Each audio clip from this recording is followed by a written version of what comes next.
For most of us, the coronavirus epidemic still exists out there in the media. As of this morning, South Africa had 274 confirmed cases. And today we're meeting two of those people via video chat from Cape Town. Jules and Megs contracted the virus after a holiday in Switzerland. Currently, they have quarantined themselves at home. Ladies, hello. Welcome to Afternoon Express. Hi. How are you, ladies? You look very cozy and comfortable there at home, but I'm sure that you're going through something that is quite absurd and something that is out of the ordinary. Wouldn't you agree? Yeah, completely. But I think we are sort of on the back end of it and we're feeling a lot better today, which has been great. Oh, that sounds incredible. Now, I just want to go from the beginning of this entire story. Can you please just give the viewers a quick summary of where and how you managed to pick up the virus? Okay, I think we lost the last part of that question, but basically you just want to know our story. Yes, your story, how you picked up the virus and where you were. Okay, so we were on a family holiday in Switzerland, and we can't be 100% certain where we got it, and we can't be 100% like who it was out of us that contracted it to maybe pass it on to each other, or if it was all of us who got it. But we're putting it down to the night that it was my brother's birthday, where we all went out for dinner and then went to a bar afterwards where there were so many people. And it must have been that night that we contracted it.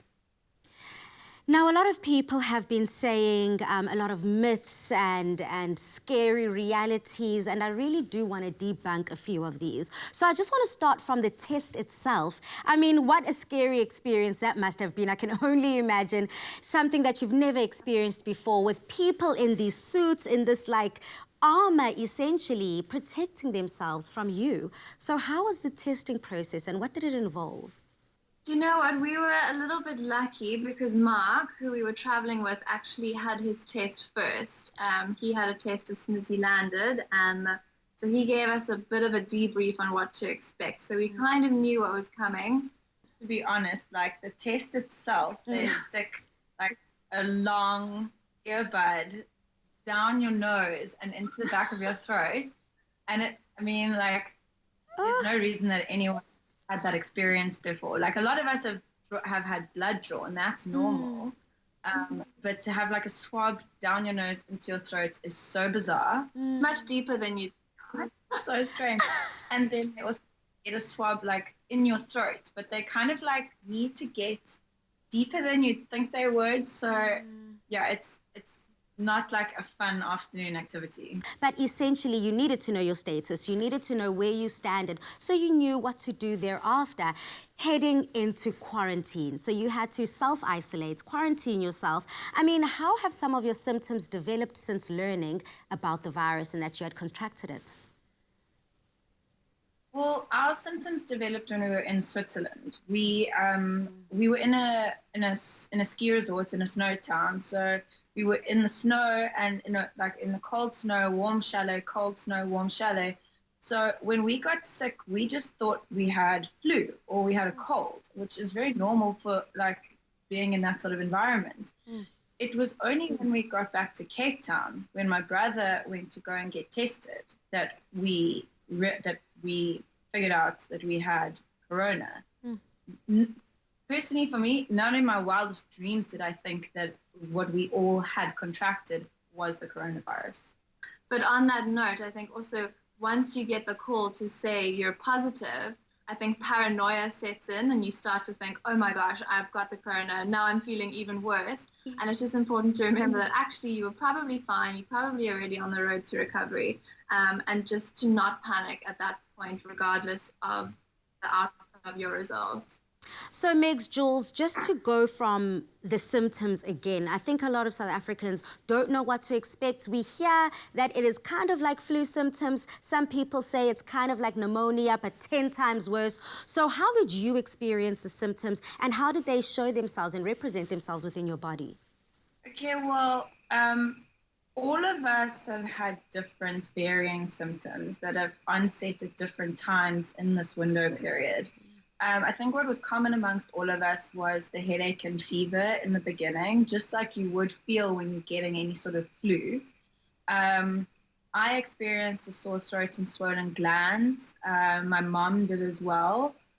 We all experienced extreme fatigue. We were really, really tired.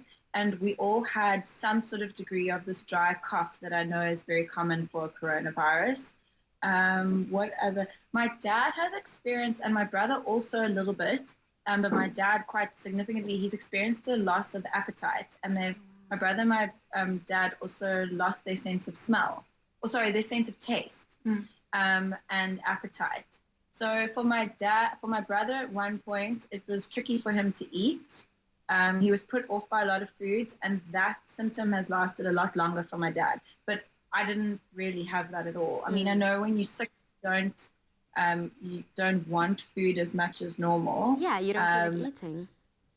Exactly. So, but that was normal. But for them, they had that to a much worse degree where they couldn't really eat. And then I know they say like stay hydrated during this time, but my body needed a lot of water. Like I drank a lot. I have no idea where my body put that water, but it was a lot. Yeah. That sounds so scary, but something that is very real, and I can only imagine daily experiencing these symptoms differently. So right now, ladies, the on-off hot coldness of the symptoms, and emotionally, I mean, you spoke about paranoia setting in. So how long has it been, and how are you feeling now? So if we contracted the virus the night we thought we did, it's now been 2 weeks. For Megs and I, we're completely fine. I've been fine for the last week. I think just going back to your last question, it's really important to remember that it is so different for everyone, and someone else's symptoms and their timeline might be very different. So I've actually been fine for quite some time, which has been great, and the rest of the family is slowly getting there as well. Yeah, and then just quickly on that note, like you can be corona positive, but you're not going to show symptoms. So like, for instance, Jules got to the point where she wasn't showing symptoms anymore, but she still tested positive. And then, the other can be true. You can show a lot of these symptoms because you've got some other sort of flu that isn't the coronavirus, and then you're not going to test positive. So, yeah. And I think globally, something that we're all fearing are these corona symptoms showing up in the way that it did with Jules, where she was asymptomatic. You didn't see anything really, and she could have, gone out and been active and engaged with people in a way that is reckless, not knowing that she has the virus. In comparison to you, Megan, who you felt it from almost day one, it was on and off. So I think that South Africans need to be aware of both, that you can show symptoms or you can have someone who doesn't show any symptoms at all. And that's why it is so important for us to socially distance ourselves and remain in isolation until we know what is up. Now, from your experience, ladies, what is the key message that you want to share with people? Well, I think this virus is a human-to-human. It's going to spread when there's human-to-human contact. So in order for it to not spread, we need to minimize human-to-human contact. So self-isolation, quarantine, those two things are going to have the biggest influences on minimizing the spread of the virus and flattening the curve, that term that everyone's using at the moment, which is so important. And then, of course, the other thing, if you can't avoid contact with people, if the virus doesn't get into your respiratory system, if you kill it, if it gets on your hands and you kill it, it can't get into your respiratory system. So obviously it can help if you're in a situation where a mask is necessary. But otherwise, if you're touching surfaces, if you go into a public place, don't touch your face. Don't get the virus from your hand, from wherever it is, onto your face. And before you touch anything, before you go back into your home, sanitize head to toe and keep washing hands. And yeah, that would be. And then obviously just in a non-practical sense, but more just in a mindset, if you want to look at it from that way, I think it's just being as positive as possible and remaining calm. And there's moments where we've panicked, there's moments where we've been very calm, and I think we've learned now that panicking, paranoia is not going to help anyone. I think it's just about being positive. You've got this, okay? We can do this. There's no need for what's a lot of going on at the moment. So I think just staying positive, remembering and appreciating the things we do have and the things we can do to stop this. Yeah, and just to add to what Jules, in opening up our story to everyone via our Instagram account, Living Corona Positive, we've been getting a lot of messages from people that we are connecting with a lot of people that we obviously wouldn't have otherwise. And I think like the general consensus of what we're picking up is that everyone is in flat panic and everyone is developing anxiety around this. People are having sleepless nights. And I think the important thing to say about that is it's a total normal human reaction to be anxious about what's going on in the world. If you're not worried about what's going on, then you don't understand what's going on. Yeah. But it's also important that we support one another through this, that we positive mindset, because acting on that fear, acting on that anxiety is not going to help the problem. It's going to be part of the problem. Beautiful. Well said, Megan. Thank you so much again to you, Julia, as well. The ladies are living brave. They're living positive. If you want to see their journey and how they are recuperating from the coronavirus, definitely follow their Instagram account, Living Corona Positive. Incredible work that you're doing. Thank you so much, ladies.